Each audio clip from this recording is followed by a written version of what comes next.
the first thing I'm going to do for 2 minutes is I'm not actually going to ask you a question.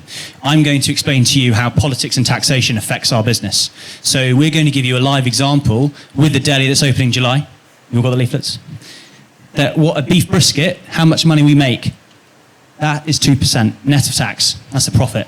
I would like to add as well, in terms of working conditions, we take employment really seriously here. Our average hourly rate here is £13.27, so that's nearly £2 above the national living wage. And so we are not money-grabbing business owners that want to scream as much profit out of this business as possible. As I've said to you today, we take our cultural place in this town very, very seriously. Right, so here's the pie chart of doom.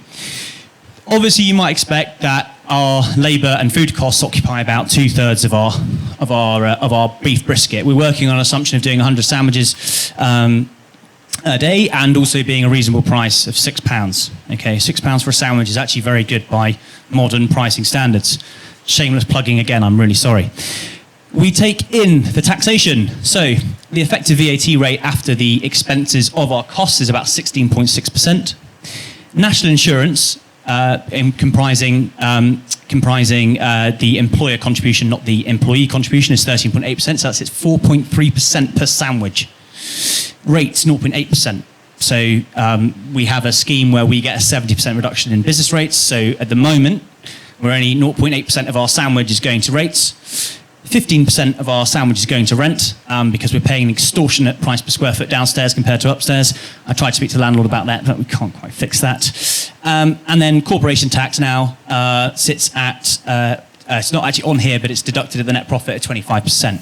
So the main parties have all committed to not increasing national insurance, VAT, and income tax.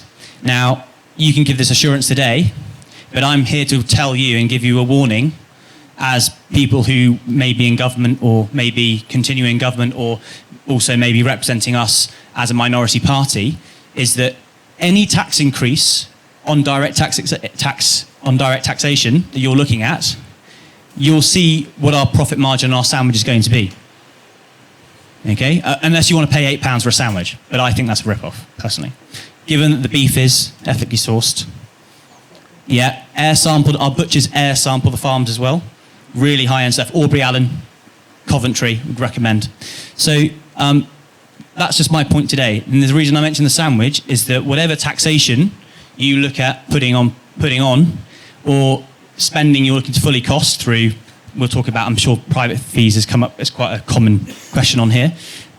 My warning to you today is that whatever you decide to do in government or whatever you campaign on, that businesses up and down the country are incredibly sensitive to your taxation.